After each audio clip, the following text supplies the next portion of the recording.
Chelsea against Valencia, as the Blues are finally back with the big boys in the UEFA Champions League, taking on a Valencia in absolute turmoil after a very controversial sacking of their manager, as none of Rudiger, Conte, Emerson, Hudson-Odoi and Reece James are fit to feature, while in my opinion, Tammy Abraham simply has to keep playing. Hello there guys, and welcome back to Blues TV for finally another preview of mine on this channel. My apologies for being away over the weekend, so hence why I missed obviously the Wolves game. I did not watch it at the time, I only watched the second half, but I did of course rewatch it since, so I know what happened and everything. But yeah, it's good to be back. I'm also very glad to be previewing a Champions League game again, because it's been a good while, obviously ever since we were knocked out by Barcelona in that 3-0 away at the Camp Nou. It's been since then, since we featured in the Champions League, and we're back, and I'm just absolutely buzzing for it. Absolutely buzzing, really looking forward to it. And of course, if you are new to Blues TV, please be sure to subscribe. That would be massively appreciated. Of course, also hit the notification bell button and choose to be notified about all uploads so you don't miss any of our future videos. And yeah, drop a like on this video if you do enjoy them. If you do enjoy our content, that'd be great as well. And of course, leave me your thoughts on everything that I will mention down in the comment section below. But yeah, let's just get into it. And of course, as always, starting it off by speaking about our opposition, and that of course is this time Valencia. And like I said in the intro already, they are in absolute turmoil. Like, let me tell you, it's a little bit crazy as to what's going on there. I mean, last week they sacked their manager Marcelino, sorry, there's no Inyo. But yeah, he was sacked last week, but not exactly for sporting reasons. It's not like they had, I don't know, 0 points after 3 or 4 games in La Liga. It's nothing like that, actually. I mean, the guy took over in 2017, brought them, you know, they were in deep trouble back then. He brought them back-to-back Champions League qualification, even won them the Spanish Cup, the Copa del Rey, last year in the final against Barcelona, which of course is crazy for, you know, Valencia, who haven't been doing particularly well in quite a long time, in all honesty. And he was loved by fans, but even the players, so much so that the players today actually refuse to speak to the media, you know, ahead of the Champions League game, just in solidarity of their former manager. And centre-back Ezequiel Garay, who you lot might know, went as far as posting this, as you can see somewhere on screen now, on Instagram, following the manager's dismissal, which of course, you know, is a very big statement to make, I guess, against the owner of your club, because saying so openly that is just not fair. You know, it's a big statement, and clearly the players and the fans are not at all happy with the situation. And their manager Marcelino was then replaced by Albert Celadas, not 100% sure on the pronunciation. And that's a guy with absolutely, or pretty much, zero experience at club level football, except being Julian Lopetegui's assistant at Real Madrid for the roughly 3 months or so that he lasted at Real Madrid before he got sacked as well. Other than that, Celadas has literally only worked as a manager of Spanish youth teams following his retirement as a player. So not exactly the most convincing appointment like that, if you will. I mean, since, you know, of course, he was appointed, they've played 1 game so far. That was a 5-2 defeat at Barcelona. And yeah, of course, you can lose at Barcelona. We all know that. I mean, to play away at Barcelona at the Camp Nou is difficult for anyone. Even bloody Liverpool lost 3-0 there. But, you know, it's not like the start of the season was incredibly perfect either. You know, it's not like the defeat at Barcelona was now a shock just because they lost their manager. I mean, they had 4 points after 3 games, now 4 games, but at the time, obviously after 3 games, a draw with Real Sociedad on the first, you know, match day, I guess, a defeat at Celta Vigo, and then a win over promoted side Mallorca. But at the same time, Barcelona weren't exactly in great form either. I mean, they were equal on points before that game on 4 points. So, you know, you could just look into it in any way you want, really. Would they have done better if they had their old manager still at Barcelona? It's an impossible one to say, I guess, because everyone can lose at Barcelona. Even 5-2, you can easily lose at Barcelona. That's just kind of how it goes. What's interesting, though, is that the new boss didn't actually change from Marcelino's 4-4-2 formation. But still, the current situation there simply can't be helpful in any way possible. But they do have good players regardless. No matter what the situation there is, you know, they have the likes of Kevin Gamera and Rodrigo up front, Guedes, Kondogbia and Parejo in midfield, Jose Gaya at left back, and former Barcelona keeper Jasper Cillessen in goal. And they're generally just actually a really good defensive side. I know you wouldn't think so really, because they just lost 5-2 at Barcelona, but generally they're a really good defensive side, really difficult to break down. And then with their main strength being their unbelievably quick counter-attacks, you know, that is what they hurt their opponents with. And, you know, we of course need to be wary of that, especially with their 2 very quick strikers up front, and also the wide players in Guedes, for example, which again, I'm not 100% sure how to pronounce. Is it Guedes? Is it Guedes? I don't 100% know. If you do know, please let me know down in the comments section below. But no matter how bad the situation there is, it's always tricky playing a team with a new manager, because you can never be 100% sure as to how the players will react to the situation. Because will they down tools after the sacking of their, I guess, beloved manager? or will they, I don't know, step up even more just to prove a point? I mean, you just never know, and I guess we'll just have to wait and see, what happens tomorrow evening. But we definitely should not expect an easy game and an easy win, because that's just not going to happen no matter what their situation is. But to be honest, that really is it about Valencia. And now getting into Mr. Frank Lampard's pre-match press conference, which of course took place earlier today. And on team news, which always is kind of the most interesting bit from these press conferences, the boss just said that Antonio Rudiger bothered a small groin problem that he's carried for a couple of weeks, and he bothered it on the weekend when he kind of ran off the pitch trying to keep a ball in play, then slipped, and then that hurt his groin, so he's out. Didn't specify for how long he'll be out for, whether he'll be back for Liverpool or whether he'll be out for longer. I don't know that at this point, but I guess we'll probably find out on Friday ahead of Liverpool.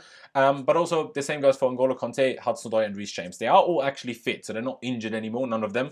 But they're not yet match fit. Of course, Reece James and Hudson-Odoi featured for the under-23s last week, and Lampard said they might well do so again at the end of this week. N'Golo Kanté won't do that, but he just needs a little bit more training to be fully match fit and, before he's back playing, I guess.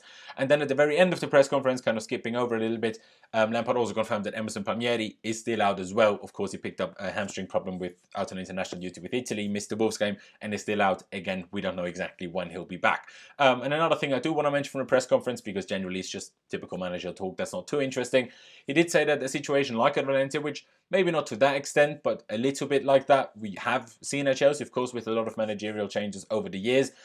He did say that that situation could both help or be disrupting for the team. It could just have both effects, and we won't know. Arguably, even their players won't know. But Lampard did say it won't affect our approach to and the preparation for the game. We'll just have to go into it trying to win it. And then Kepa was the player that spoke after Lampard, and there's always a player that speaks ahead of these international or these European games. And while he did speak in Spanish, I do just want to say that I was very impressed with how he handled the media. I mean, he wasn't exactly asked, and he didn't exactly say anything particularly interesting in that. But I just really thought that he handled the media impressively well, considering his age. I mean, he's still only 24. There was a couple of dodgy questions in there about David Luiz and stuff. So I thought he handled it really well. Just wanted to put that out there. But to be honest, that was it from the press conferences, I guess. And now getting into Chelsea, because today, in my opinion, about Chelsea, there's a lot to talk about, especially after Lampard, I think, surprised everybody with going for that 3-4-2-1 or 3-4-3 formation against Wolves on Saturday. I don't think any of us saw that coming. I think a lot of people, when they saw the formation being revealed, were very hesitant, including myself, to be honest. I said, I hope this goes well, because if it doesn't, this won't look good on Lampard, because to me, I would have assumed more so that three at the back formation needs a bit more training. Of course, we did it on the Conte, and the academies also played three at the back at times, so it's not like something completely new, but it's still different. But he did say that a lot of our defenders were actually with us during the international break, so they did work on the defensive part of it. But still, it does pose a big question as to will we go for that again? Because to me, there's kind of two contradicting points as to why we might and as to why we might not go for it again. And that's just two contradicting points when we focus on ourselves. And the first one of that being Emerson Palmieri being injured, because Alonso at wing-back is certainly a bit less of a liability than he is at left-back. So in that sense, playing three at the back or five at the back, kind of helps when you're forced to play Marcos Alonso, I guess. At the same time, though, with Antonio Rudiger out as well, and Reece James not yet fit, we literally only have three centre-backs, because, we can't even move Aspi there because Reece James isn't fit and we don't have Zappacosta anymore. So using a three-back formation would mean no actual defenders on the bench, because, we'd have the three defenders, the three centre-backs, we'd have Aspi on the pitch, and we'd have Alonso on the pitch. Then we don't actually have a single other defender on the bench. And of course, if someone got injured and stuff, bring on a midfield and change to a forward-back formation. But still, it's not the ideal. And even though after the Wolves game, Lampard said that we changed the formation both for ourselves because we wanted to be a bit more solid defensively, but also due to our opponent, I don't really think that the three at the back is his ideal way of playing. Although, of course, the performance on Saturday, we won 5-2 at Wolves, which really I don't think anyone was expecting.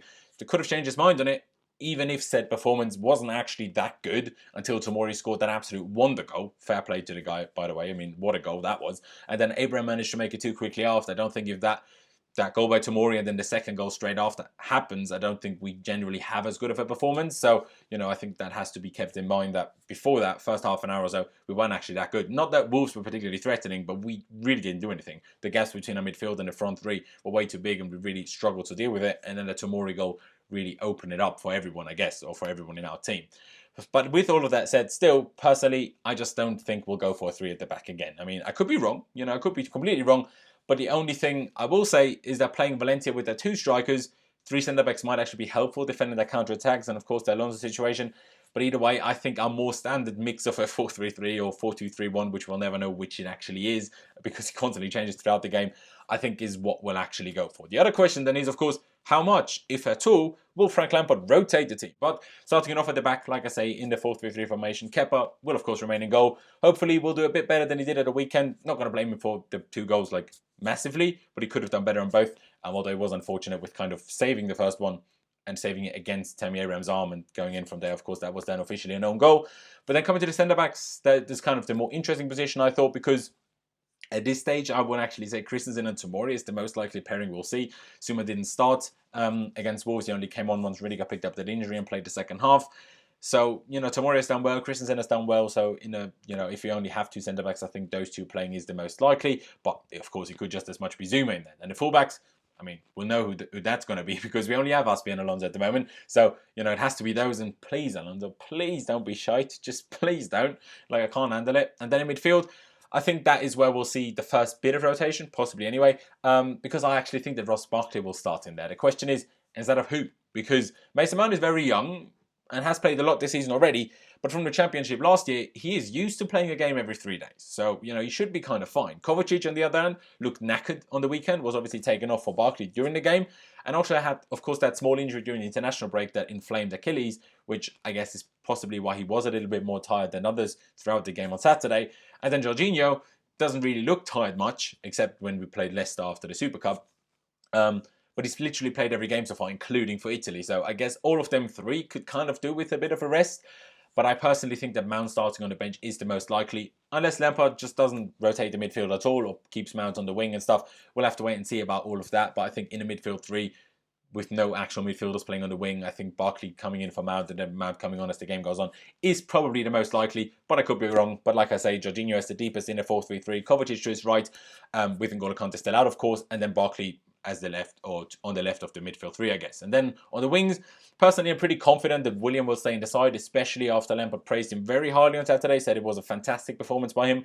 Not sure I'd agree on fantastic, but it was certainly a good performance for Willian. I was happy with him, especially the run before the second goal, the third goal. That was a great run, even though his cross didn't initially lead to anything, but that run to move us up the pitch was unbelievable work, and that is what Willian gets you. So I think he will stay in the side just because he deserves it, and he seems to be fully fit now. But then on the other side is, I guess, the other big question: will it be Pulisic? Will it be Pedro? In theory, will it be Mount? But let's just stick to wingers. Will it be, which one of the 2 will it be, Pulisic or Pedro? Personally, I'd prefer Pulisic, but in all honesty, I'm not sure what Lampard thinks on that one. On the screen, I'll put, Pulisic now, but generally, it doesn't really, I'm not going to say it doesn't matter, but I just don't know, and it won't significantly impact what we're going to do in the game, I think.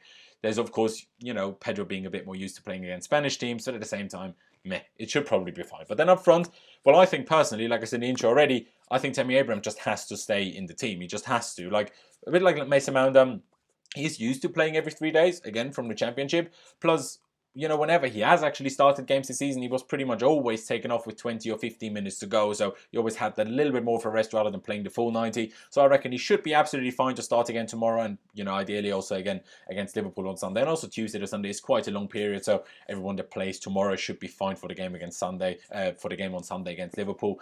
And to me, it would just be absolutely criminal not to make the best of Tammy Abraham's current unbelievable form. I mean, 7 goals in 3 games is ridiculous. And I think we just have to, take that into the Champions League as well. Now, of course, everything I just said, 4-3-3, whoever plays, could have been completely wrong. We could go for 3-4-3. We could go for a proper 4-2-3-1 with Jorginho and Kovacic as the double pivot. And then with even one of Willian and Pulisic as the 10 rather than Barkley. But what's up on the screen is what I think is the most likely, with a little bit of a mix of my personal preference in there as well, of course. And as for the game, I think we just have to be the favourites. I mean, with Valencia's current situation, just generally, we're a good team. We're ahead of Arsenal, which is always fun. We're level on points with Spurs, who are third. So we're not awful. We can't defend. We've conceded 11 goals in the league already. But we're good going forward. Also, scored 11 goals. I mean, just Tammy Abraham himself has scored more goals than Arsenal in these 5 Premier League games so far. So, I don't think we can be too disappointed and too disheartened going into the game. I think we have to be the favourites. And if we're as clinical as we were against Wolves, to be honest, I'm certain that we will win the game. If we are as clinical, because I'm confident that we will create chances, even though they're good defensively generally, I think that we will create chances because we always seem to so far this season under Lampard. If we're as clinical, we will win. I mean, that in my opinion, that's almost a guarantee. What is important though is to stay 100% focused throughout the entire game, which will be interesting how the players manage that, because a lot of our players that will probably feature tomorrow haven't actually ever played in the Champions League, so that will be new for them as well, and I hope that it doesn't affect them, like as in with nerves and stuff, because Valencia, they will try to suck us in with being compact and just really difficult to break down, and then hit us with the unbelievably quick counter-attacks, and we just need to be fully focused to stop the counter-attacks as early on the pitch, as high up the pitch as we possibly can, because that's exactly when we can hurt them the most, in my opinion, because once they're in transition, once the entire team is trying to move up the pitch to, build the counter-attack, to play out the counter-attack, if we steal the ball from them in exactly that kind of moment during that transition, that is when we'll find the biggest gaps and the most amount of space to exploit and to penetrate the defense and then ideally score. So that, in my opinion, will be very, very important. And finally, I mean, a clean sheet would be great, but at the end of the day, all that really matters is the win. And I think we will be able to get there tomorrow, as my prediction is going to be a 2-1, maybe a 3-1 win. And yeah, to be honest, guys, that's all that I have to say ahead of the game. Like I said in the beginning, please do subscribe to Blues TV. That would be massively appreciated. Be sure to hit the notification bell button, if you haven't already, and just so you don't miss any of the future uploads. Drop a like on this video. That would be massively appreciated. The more, the better. And I just enjoy it. Likes are just good, really. Even though it's sad, but it's the social media life, I guess. So please drop a like, that'd be great. And of course, leave me all of your thoughts ahead of the game. Send in the comment section below as well. Your score predictions, your predicted lineups. What did you think of everything that I said? Like I said, all of it down in the comment section below. But yeah, thank you guys for watching. Up the Chelsea, and I'll see you when I see you.